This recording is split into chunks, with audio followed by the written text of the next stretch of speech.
Hi, everybody, and welcome. We are recording this meeting, as you may have just heard.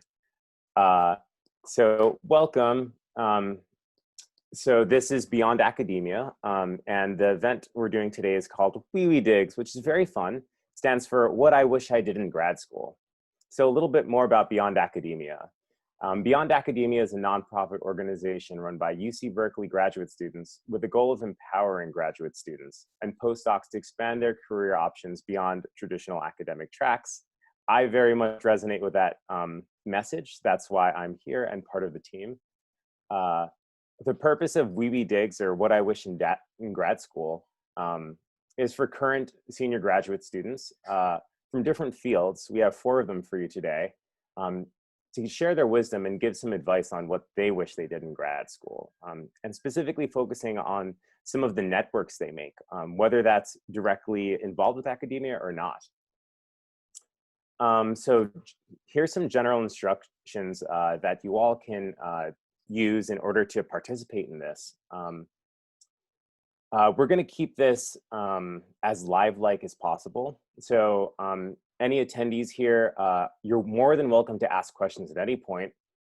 And specifically, if you can use the raise hand function, that would be the best way to just turn on your mic and say, hey, what's up, one of the panelists? I have a question. So you can do that by looking at the bottom of your screen. You can see the participants button. If you click that, I'll show you really quick. You can raise your hand is one of the options in the participant button. So there's me raising my hand. If you can feel free to just test it if you want. If your hand is raised, then I can call on you, or somebody else can be like, hey, Sean, call on that person. And I will do that, okay? And then after you're done, please lower your hand. Excellent.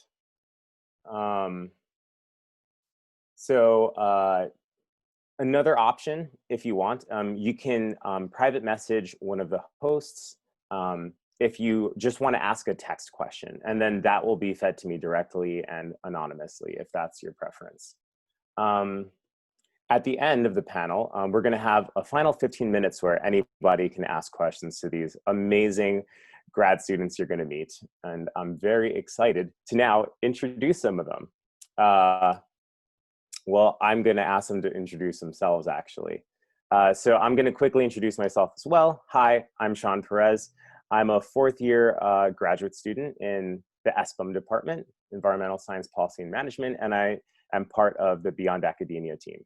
And so our first question to all the panelists, if you don't mind, is to please introduce yourself.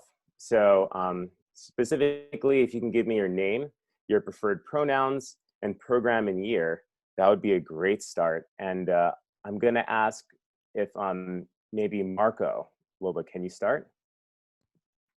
Yeah, hi everybody. I'm Marco. I'm now in my 6th year of grad school and looking to wrap up hopefully in the next couple of months. I'm joint between Matt Francis and Jennifer Doudna, so I'm in chemistry, but I'm kind of 50-50 between chem and molecular biology. Thanks so much, Marco. Wendy, would you like to go next? Sure. Hi, everyone. It's nice to meet you. My name is Wendy. My preferred pronouns are she, her. I'm also a 6th year. I'm in the comparative literature department. Thank you very much, Wendy. Brooke? Hi, everyone. My name is Brooke Norton. I'm also a 6th year. I'm in Near Eastern Studies department, and my pronouns are she, her. Fantastic. And lastly, Rachel. Hey, I'm Rachel. I use she, her pronouns. I'm a 5th year in the Applied Science and Technology program, which is like Berkeley's Grow Your Own Science PhD program. And I study solar cell materials with Christine Pearson, and I'm joint at the National Renewable Energy Lab in Colorado. Awesome. Thank you so much for introducing yourselves. And I'm excited to see such a diverse panel come along. I think we need to emphasize that more in the future because Berkeley has so many cool things where people are doing amazing research. So my next question is, and please feel free, any of you can answer. You can just unmute your mic and respond to each other if you want. My second question is, what extracurricular activities do you do outside of your academic research, and how did you get into them? Did you find these experiences valuable for how you conduct your research?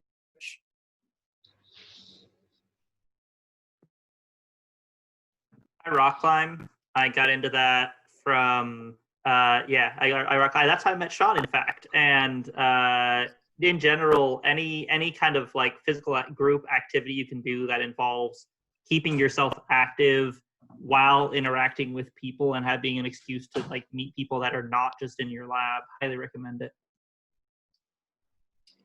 Yeah, I guess jumping off of that, one of the activities that I've been doing at Berkeley is I've been part of the graduate assembly. I did it for 2 years. I was in a couple of the different subcommittees. I got into it because a friend and a colleague in a different department was applying to be the delegate of his department, and he sort of convinced me that I should be the Near Eastern Studies delegate. And I loved it, and it's mostly because it gave me the opportunity to meet so many people across the university, people in the hard sciences, in the law school, people that I really wouldn't have had the opportunity to meet otherwise, because, you know, in grad school, we all get sort of caught up in our little bubbles within our field or within our like subfields. And so I really loved, yeah, just getting to meet different interesting people at Berkeley.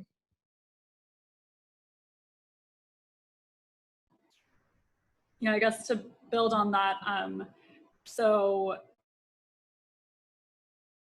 in grad school, for to not just do the science, but also to invest time and attention into exploring the connections between science and the community and society. And so I feel like it's in part my job to like connect with and inspire the next generation of scientists and make science accessible and communicate the implications. And so being at Berkeley, there's a lot of really incredible opportunities to engage with the community in different ways, like with your research. Probably the biggest extracurricular that I've done is an organization founded called Cycle for Science. And when it's not a pandemic, we go on bicycle touring adventures around the world, and we stop in classrooms to teach kids hands-on science lessons. And so I rode my bike across the US, and we stopped and taught science lessons about solar energy.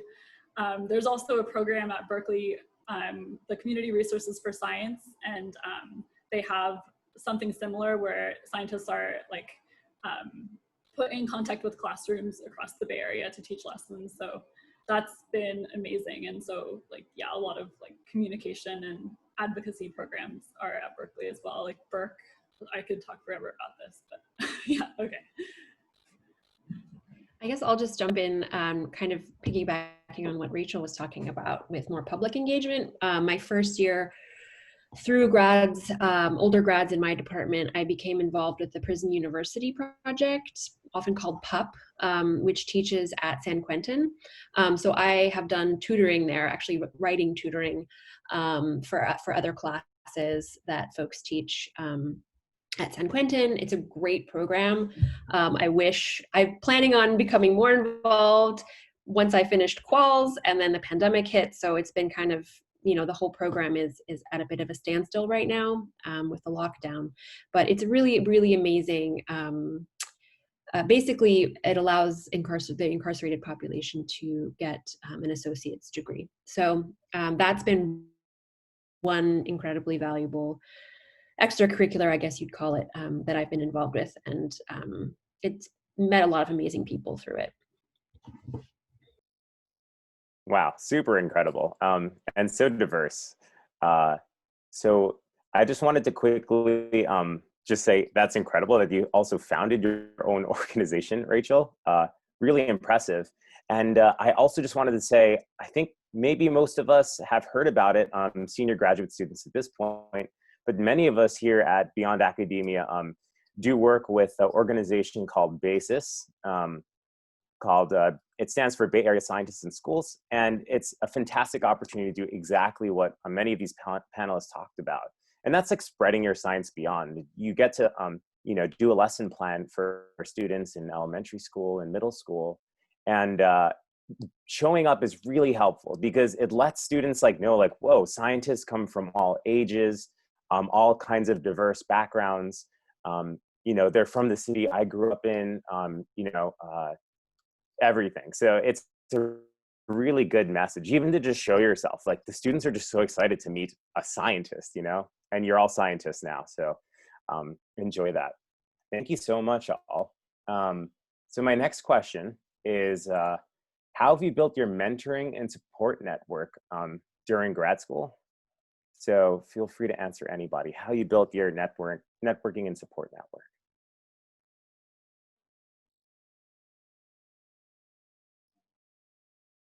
I guess I'll go. So for me personally, in my department, not a lot of the graduate students, when I started, not a lot of the graduate students had an opportunity to sort of hang out outside of classes or just in an informal setting. We don't really take classes together, and we have a lot of different languages of instruction in my department, whereas I think some of the bigger departments have clubs and sort of social events or academic events already in place. And so in European studies, we sort of had to build it ourselves. And so I think in graduate school, your time in graduate school, you have a certain level of control over, you know, creating your own social networks. So if you don't have these opportunities in your own department, you can, you know, make your own clubs, either, you know, social or academic clubs, and then force your friends to come along. I also took a lot of classes in other relevant departments to meet other graduate students who may or may not have, you know, the same research interests as me. And it also gave me a good opportunity to meet other professors who could then, you know, potentially serve as mentors. I think for me, kind of as it sounds like with Brooke, a lot of it has been pretty organic. First off, just meeting people in my department, a lot of like older grad students were very kind to serve as very informative and supportive mentors for me. But also, I think some of it is just taking some initiative and reaching out to certain professors that you either know through seminars or at a conference or just sort of they're in your field. I've found most people to be really responsive to just reaching out, especially young professors, I think are a really, really invaluable resource.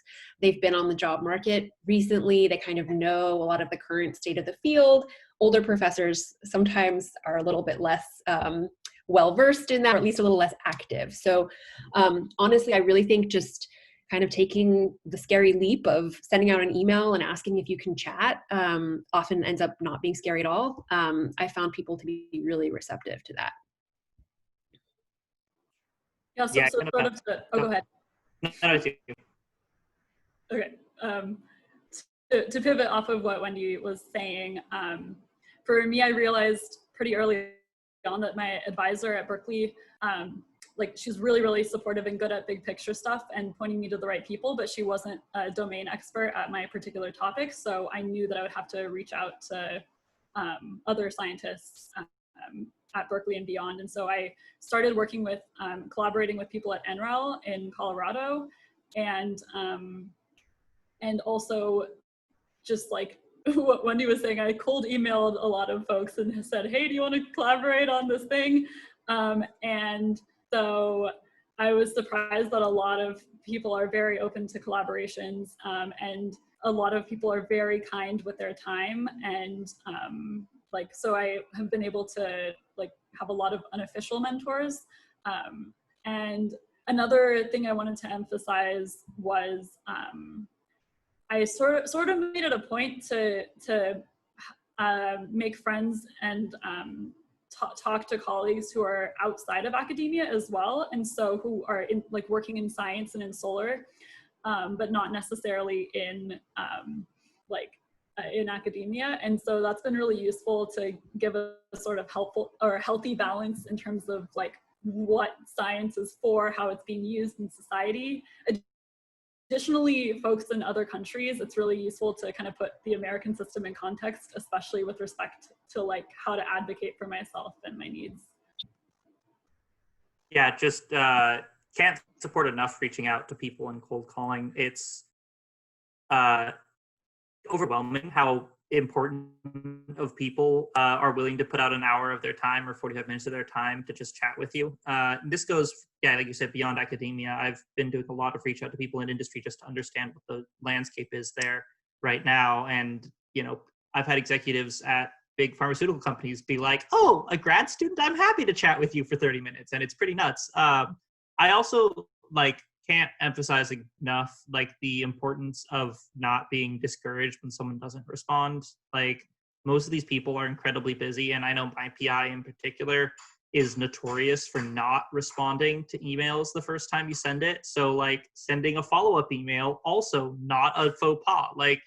No one's going to be annoyed if a week later you send a secondary email saying hey, I reached out, I just wanted to poke you again, see if you have any time on your calendar this week. And that's something that's very okay to do. And just kind of, if there's someone you really want to talk to, just keep trying. No one's going to be like, oh, this person, they're blacklisted, never talk to them.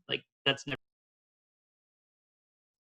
Wow, that was super interesting. And I mean, I resonated with so much of that message. I just wanted to follow up a little bit on some of it. In particular, maybe two things really kind of reach out to me. And I was wondering if anyone wanted to comment on it, including the audience. So one is the fact that, there's a strong possibility that your advisor is not going to have domain expertise in what you are specifically doing. And I feel like part of the North American PhD model, you kind of see that a lot, actually, where it's you go in, you get thrown into the ocean, they're like, all right, find your way out with a dissertation. And so it can be hard to, you can feel discouraged. And then two, that's where the second point sort of comes in, where it's how important your network and socializing sort of is in grad school. I find so many of us, so many of the people I met, and myself included, have imposter syndrome because they feel like they just sent the right emails to the right people in order to get where they are. But this is actually so much of the struggle when it comes to research. It's how do you form those connections? How do you make those connections viable over time? How do you keep a collaboration going? And so I think these are some questions that are often not addressed, or at least didn't seem to be critical when I was first coming into grad school, but I now realize is such a big part of the whole research PhD process. So yeah, I don't know if any of y'all have any other thoughts on that. If not, I'll move on to the next question. Great, excellent. Okay, so next question. So everybody knows grad school is notorious for being super duper stressful. What resources and advice would you recommend for maintaining and/or improving your mental health and dealing with this stress? I'd specifically say, especially in these uncertain times with COVID and apocalyptic doomsday weather, how can you cope with this stress?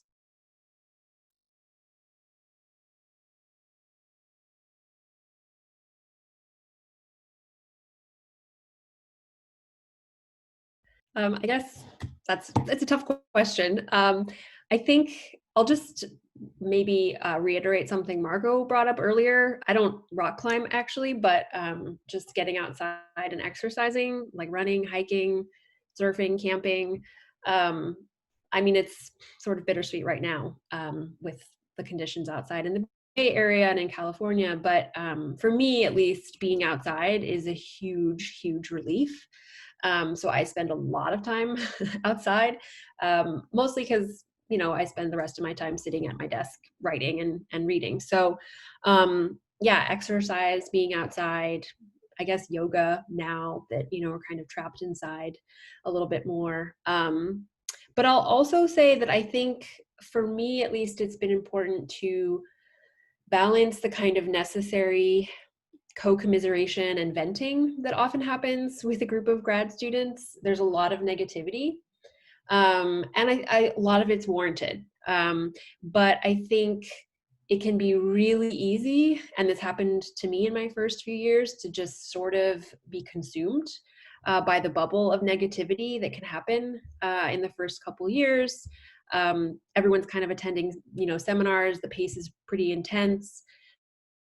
Things shift a lot in later years, but I think it's important to kind of balance that out with perspectives of people that are not in grad school. So having non-grad school friends, I have found to be incredibly important.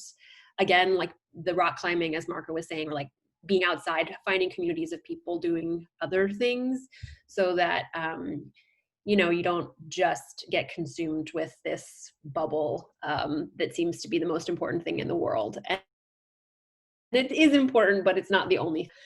That has been probably one of the most important things for me, is to just get a little more perspective by getting outside of the bubble.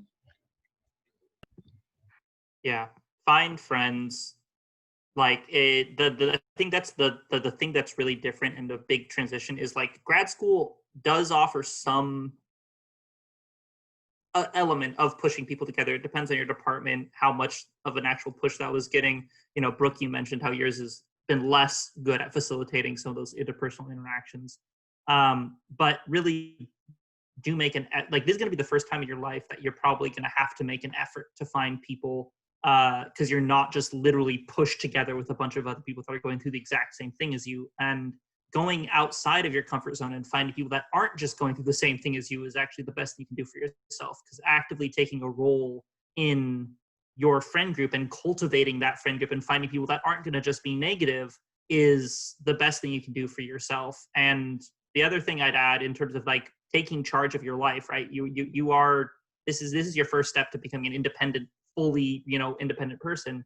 Find a therapist and start a relationship early before you need it, because grad school's hard. And I know that most of my friends have had really rough periods in their grad school program, and I have for sure. And it was really nice to have already, found someone that I knew I liked working with and who was there and who knew my at least background. So get a therapist, find someone you can find when you're not in the middle of like literally having no energy to do anything. It's a lot easier to just pick up the phone and call someone you already know than have to go through the process of finding someone who's available, et cetera, et cetera. Yeah, I guess just to follow up with that, I was going to say also, I suggest checking out the Tang Center and their resources. I know, at least in the last couple of years, they've been very focused on creating more resources and more space for graduate students specifically, for counseling or consultations, to make it a space where graduate students can feel comfortable and you don't think you're gonna bump into maybe an undergraduate you have in class that semester. Grad student specific resources.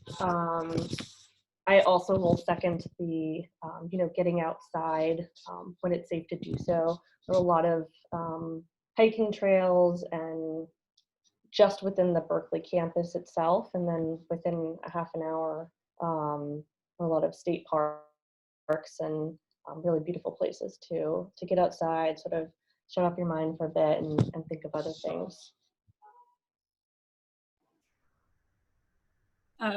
If there's enough time.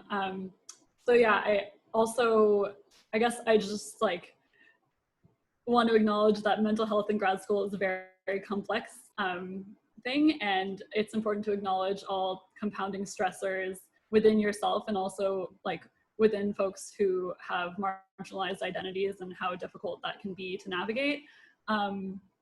As a grad student, I guess there's maybe four main categories of how I've worked on dealing with mental health and stress. The first is just kind of knowing the system, knowing what you're up against, getting into academia, and some of the root of the stressors you're going to face, and how a lot of those stressors are not from you, but rather from the environment you're operating in. And I think the biggest one for me has been understanding the role of failure in the scientific process, and that failure is inevitable and mistakes are inevitable, but it's how you, like, for me, it's been transforming seeing my mistakes as me failing to seeing it as a necessary and inevitable part of science that allows for reassessment and growth and creativity. And so just like being comfortable with this, which is hard, and I'm still not comfortable with it, and also being okay with nonlinear progress. Like sometimes your output is not going to reflect the amount of work that you put into something.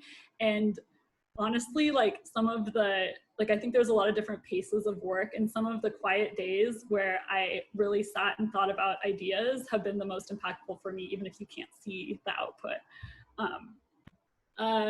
Other like things to think about, I guess, setting boundaries has been really important for me. I'm terrible at that, so I've had to really learn over the last couple of years. And also just internalizing that my identity is not my research output. It is not my research productivity. I am not my work, and I have so much more to offer than my work. And so I think that like safeguarding free time and also like time to do things outside of your work has been really important. And also learning to advocate for yourself and your needs with your advisor. So that, then kind of related to that, like creating a routine and self-care practices has been important, and that can manifest in so many different ways for different people. I guess one thing that I think is important too is celebrating the little wins. Like you're gonna have small things every day, and maybe something that maybe like you're not going to write that paper in the amount of time that you thought you would write it, but maybe you wrote like a badass intro, so go celebrate that in whatever way you can. And so yeah, and just like spending time and energy attentively to reconnect with the creative elements of your work is also so important. Like if I don't do that intentionally, I'm just going to find myself coding all day and getting sucked into this rabbit hole. And so it's really important to reconnect and realign and stay inspired, even if the environment around you doesn't want you to be that way. Also, just to riff off of that, I think in terms of, you know, taking care of yourself, also not comparing your progress to other people around you. Everyone's grad school journey is different. Everyone's steps are going to be different. There's no such thing, if you're in science, as a guaranteed experiment. There's no such thing as a guaranteed flow of productivity if you're in Middle Eastern studies, right? Nothing's ever going to be the same for any two people, because no two grad products are the same. You're no longer able to compare your progress to your peer next to you, because we're not getting the same assignments anymore. Everybody's graduate dissertation is going to be unique to that person. And so as much as it's easy to look to the person next to you and be like, person's already gotten 5 first author publications and has been in science, blah, blah, blah. I definitely have people in my lab where in, years that are below me, there's someone that's in particular like 2 years below me and has like 3 science publications. And it's like, man, I really wish I could be that productive and have, those kind of that publication history. And, they're on a different project than me. And ultimately wishing, the grass is always going to be greener on someone else's side. And in a lot of cases, you're only going to notice the times when they succeed and not the times when they're also struggling. And so just being aware that everyone's going through a unique experience of all of this, and that the best thing you can do is just be supportive for everyone around you is really important. There's actually a question on the chat. So someone was asking about how to find mental resources on campus. So how can you find a therapist or a tank center counselor? Can anyone of the panelists answer this? I've been through it. For every school is going to have their mental health support network. Most graduate programs are pretty good about offering something at this point.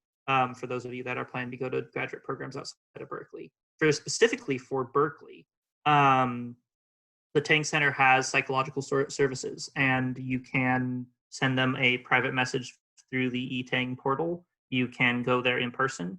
They, up until COVID, they had a bunch of satellite offices throughout campus. And so I took advantage of that. And I just literally walked into the office hours of one of the satellite offices. And that's how I started working with them. They make it really easy. Literally, it's a Google away. Just Berkeley Psychological Services and Tang are probably the only keywords you need. And it's literally just sending an email to set up a meeting. So to provide another perspective, the Tang Center has counseling, but I believe they limit it to 6 sessions. Is it a semester or a year? Something 8. Anyway, that wasn't enough for me. So it was really important for me to find somebody outside of the Tang Center. So I looked on both Psychology Today and I forget what the other resource was, but there's really fantastic resources where you can search for a counselor with your insurance. And also I want to stress that counseling is $15 a session on your student health insurance, which is incredible. Like, it's usually you pay like $100 a session or something or more. And so I think it's really important, like you're paying for somebody to motivate you and like to really help understand and get through this really difficult time. And it's only $15 a session. So pretty awesome. I'll add something quickly. As someone who came in already with a mental health diagnosis to grad school and knew for sure that I wasn't going to like start with 8 sessions at Tang and then need to divert somewhere else. They have you set up first an appointment with a psychologist in the Tang Center, and it's just like a phone consultation. So they give you a call, and if you already have a diagnosis, for instance, which I did, and so they just asked me what that was and like what my history was of having therapy and having psychologist appointments, and asked me what I was looking for. And then they actually also were able to give me advice of different therapists that they knew had worked with people with my particular diagnosis and could kind of point me already to like start narrowing down that list that Rachel talked about, so that you're able to like not feel so overwhelmed with all your options. So that, just know that like if you go, it's a very easy process. If you already know you are going to have to go to the Tang Center, they'll just do a quick consultation. And as far as I know, no one ever gets denied like outside access to outside psychologists. They're just there to help you and point you in the right direction, but it's not like you're going to have to convince them that there's something that you need. They're just going to give you that blank check to go out and find someone. I have a quick comment that came on the chat. So Yana just wants to add that disability student services are also available to grad students, and they're a super helpful resource. And a comment from myself, if I may, during COVID times, the Tang Center is having virtual counseling appointments. So they're doing it over Zoom. So you just have to schedule on the Tang Center website under counseling, the counseling tab, you'll find the CAPS phone number. You just have to call there, make an appointment, and they set you up with a counselor. And you have the option to have a phone or video appointment with a counselor, which is great for COVID times. Thank you so much, everybody. That was a great questions from the audience. Excellent answers from the panelists. And so definitely reach out there. I know I've used those services, and the free consultation in the beginning is really convenient to get things sort of off the ground running, as Marco said. And then afterwards, then you can look for in-network, more permanent folks, and they help you with that process. So please look into that, and feel free to ask more questions if you have them. Before I get into the next question, I just wanted to quickly iterate on some of the ideas you all mentioned in the last question, which I think is important. One of them being how important it is to understand what failure means and is, and that it's a normal process. I know for me, knowing that people, sort of like I viewed as like, whoa, I can't believe they can do all these things. When they like talked to me and like told me about, their earlier failures and stuff, or their perceived failures, it made me feel more comfortable. And hopefully not in a way that's like, oh yeah, they suck. It's like, no, in a way that it's like, oh my God, everybody here who's like, doing all these amazing things, like it's a trial and error process. And it's difficult, and it's really hard for us with our availability bias to think that we're doing something wrong, but y'all are killing it. Excellent. Thank you so much for that. So my next question is, since it's beyond academia, this is very fitting. What career did you consider pursuing after graduation when you first started grad school? How did your time in grad school affect your career plan or outcome?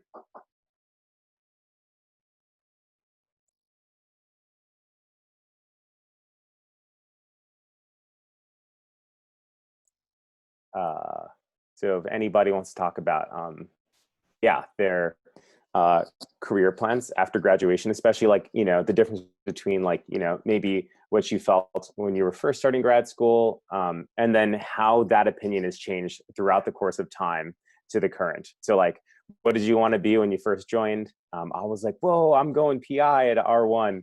And now I'm like, I don't know if I want to be that competitive, and maybe I want to work for a company, for example, for me. So yeah, I'm curious what your thoughts are on that.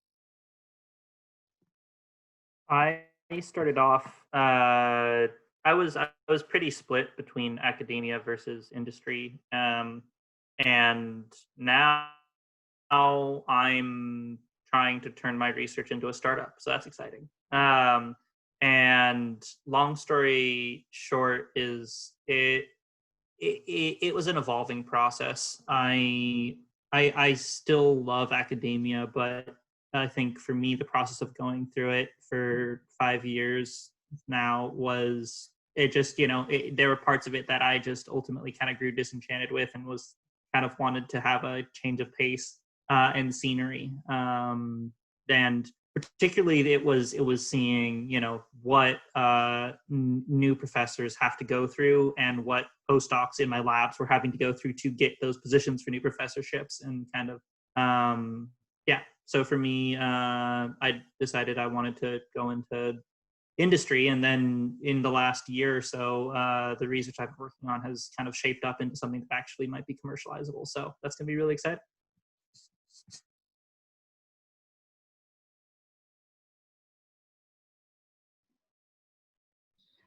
So when I started my PhD, I, wanted to go down the tenure track position where I can teach and do my research. Before I GSI'd at Berkeley, I didn't realize, I didn't think that I would like teaching as much as I do. So I really wanted to be in a position where I can focus on teaching and then doing my research.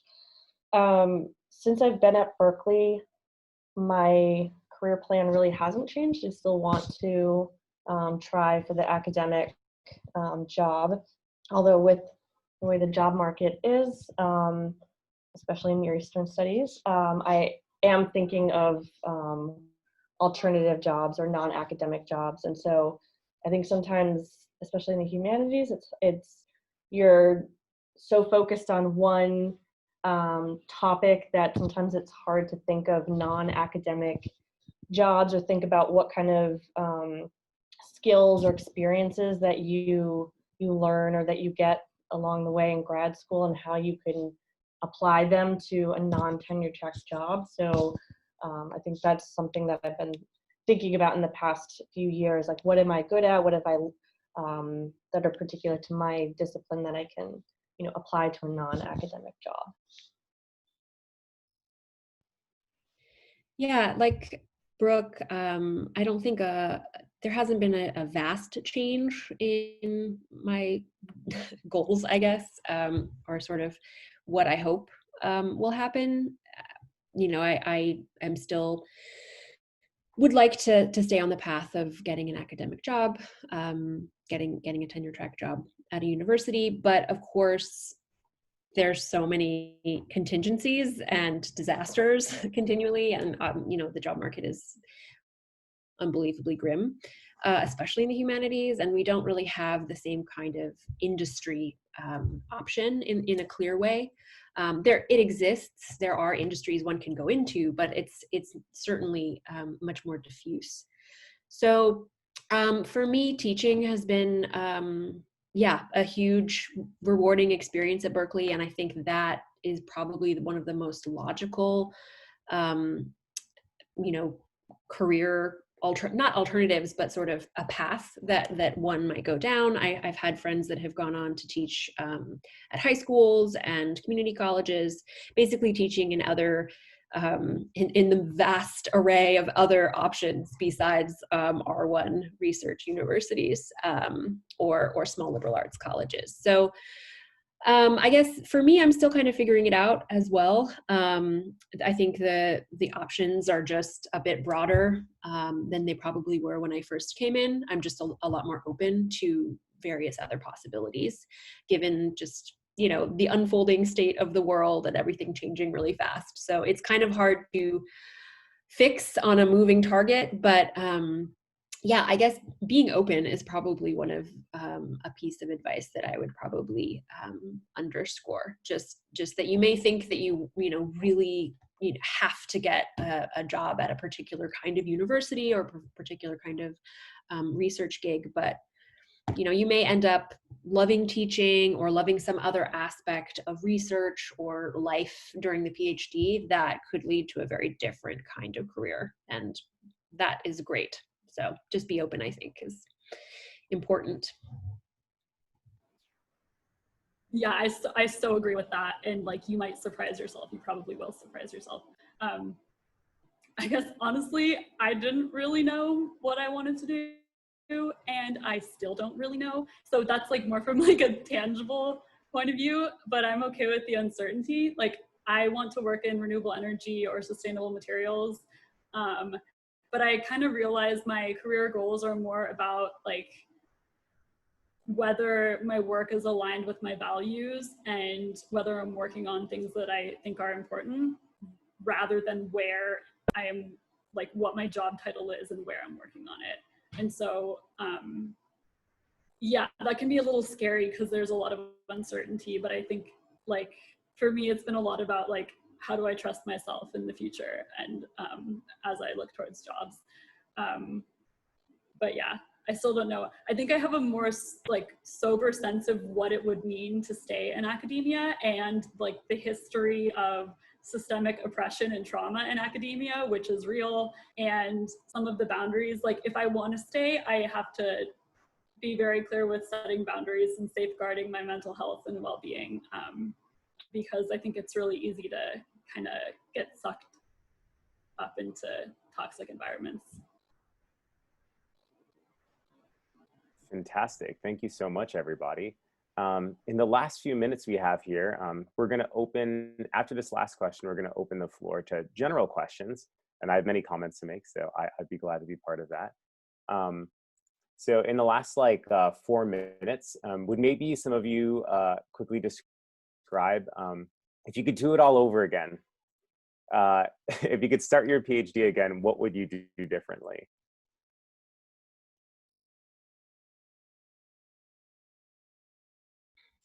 So it's really easy to think of all the things that you would have done differently.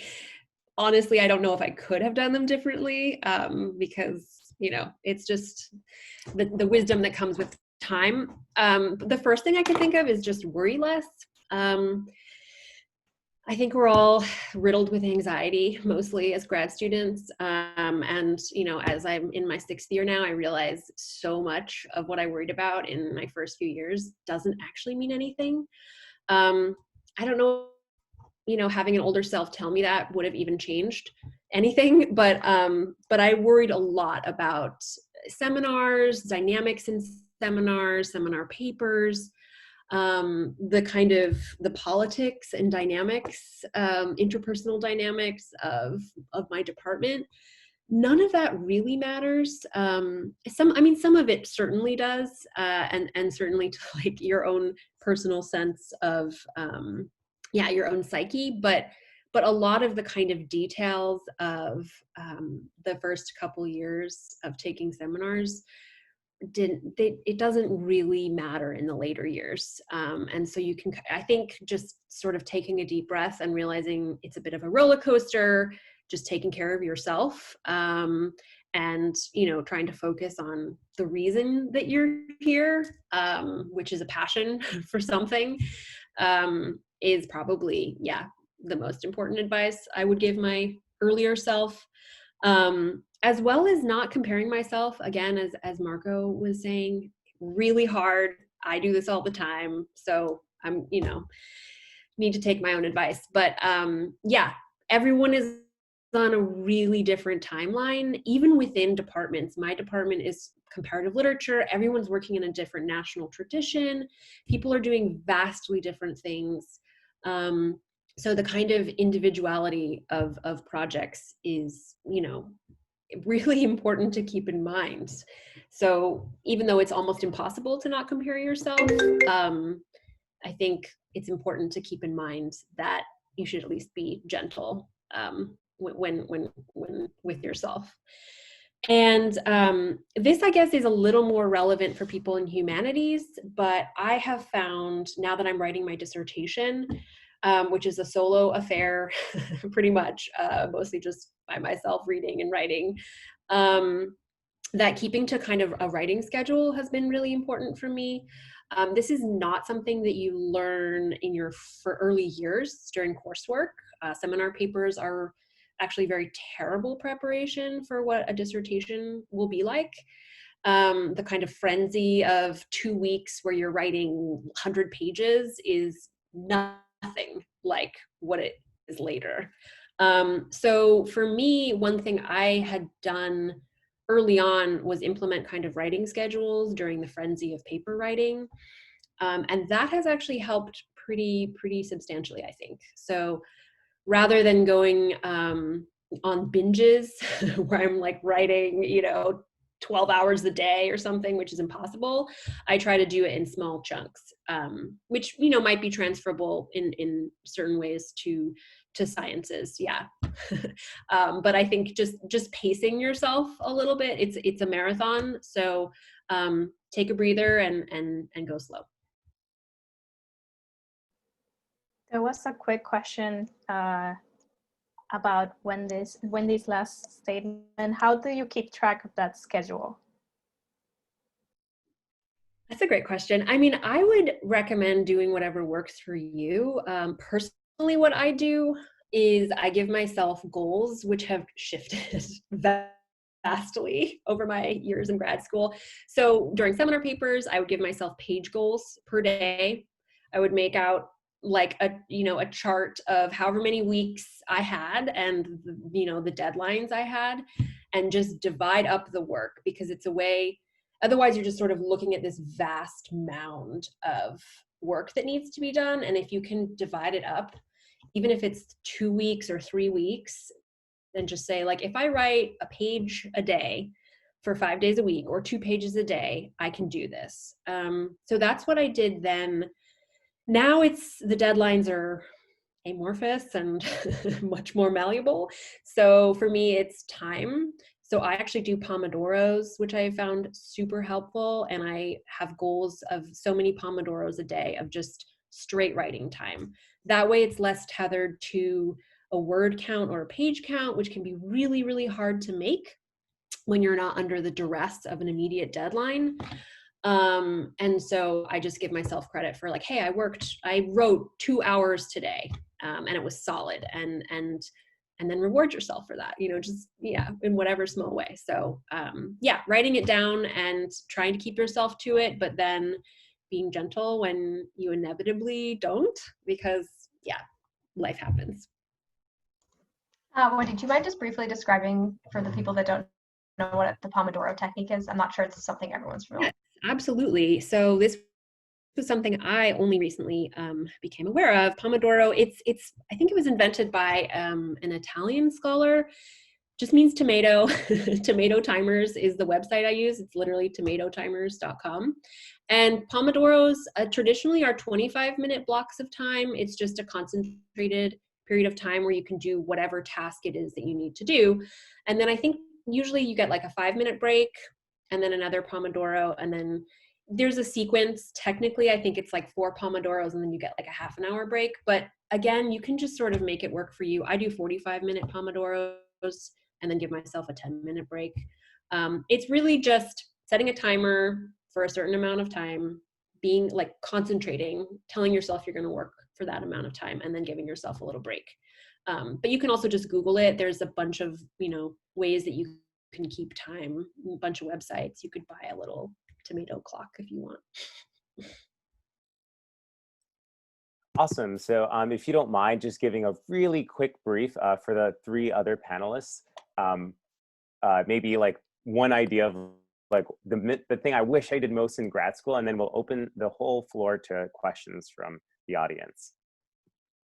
For me, it was nothing in the first 2 years really matters. It's like none of the like I was so focused on trying to like make my project work in the first 2 years of grad school, and that's the time when you're really learning how to do stuff. So like get involved in more projects and just use that as a time to be learning how to do a diversity of skills, because you never know when those skills are going to come in handy. And so just really spending the first couple years of grad school building up skills, because that's the point of grad school, and then later on focusing in, because I feel like I had too much tunnel vision the first couple years and I lost out on some opportunities to learn a more diverse skill set.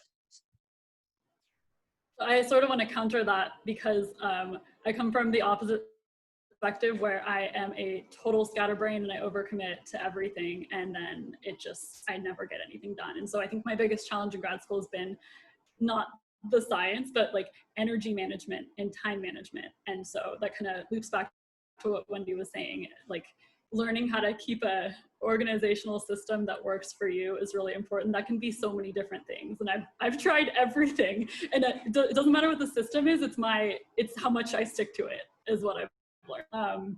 So for me, it's kind of like the doing less and making sure I don't overschedule, and making sure I don't take on too many projects. I have about 9 projects that I'm working on, and I think I would advise maybe 2 to 3 big ones is probably a better sort of frame.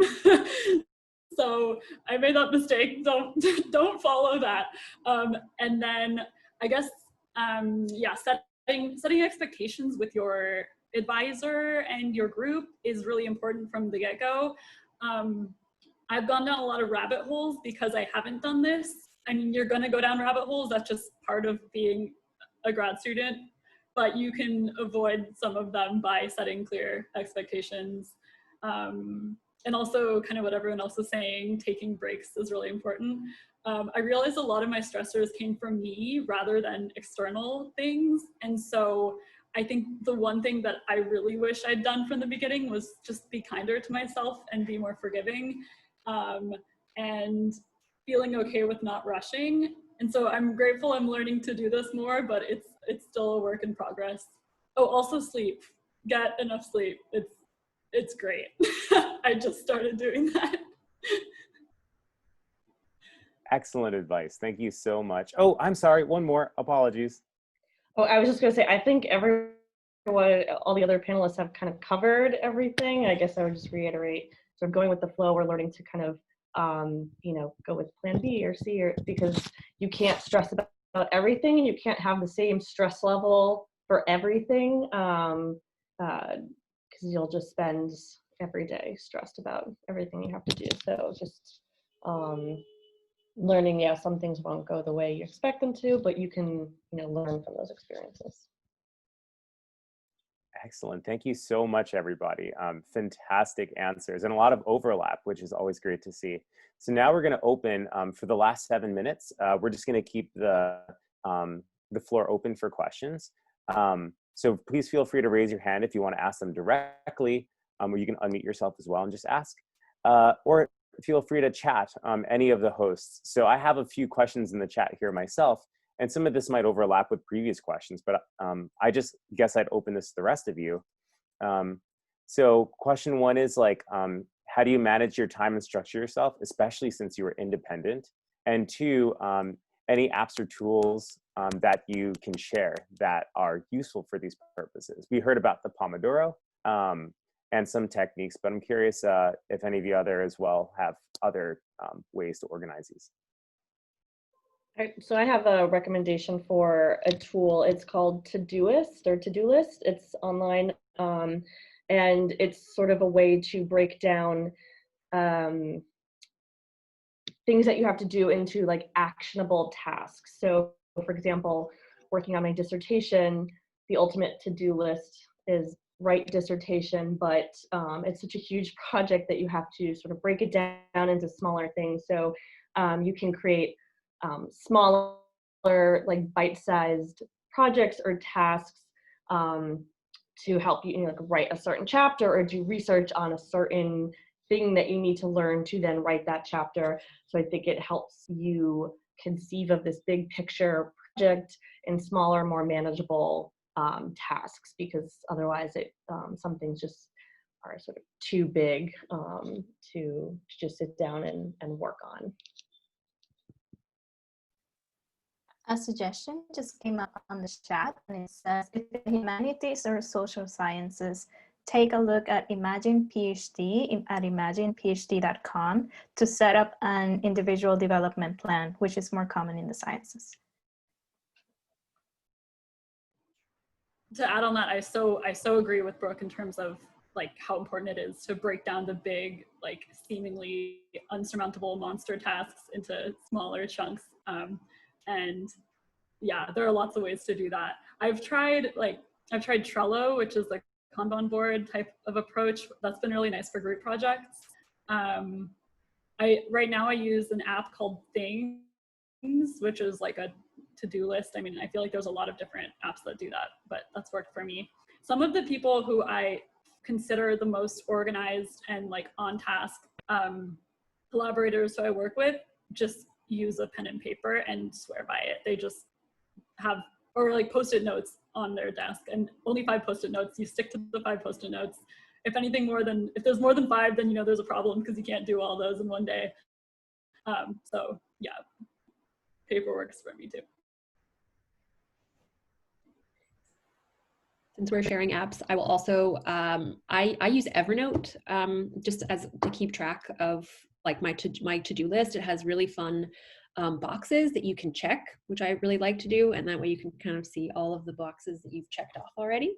And then a little more specific, but for anyone that writes a lot or is in the humanities or sciences and writes a lot, Scrivener is a software that I actually used for my qualifying exams because I had so many notes and documents. It was really helpful to organize all of that. So if anyone is interested in Scrivener, you can send me an email.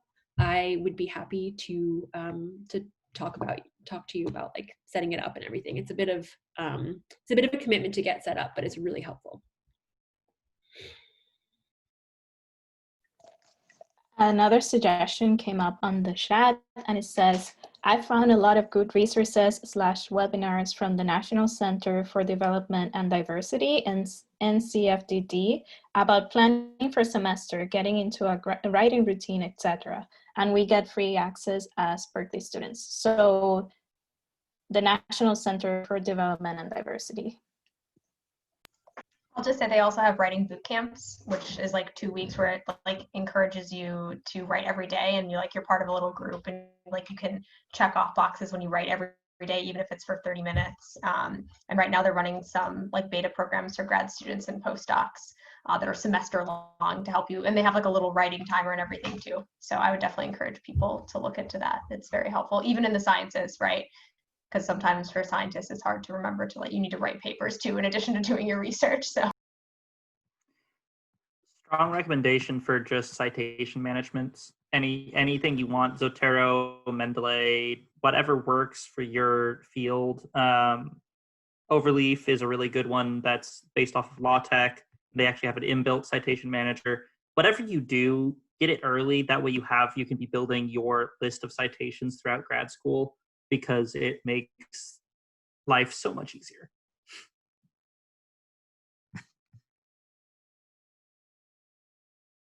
Fantastic. Thank you so much for all the advice.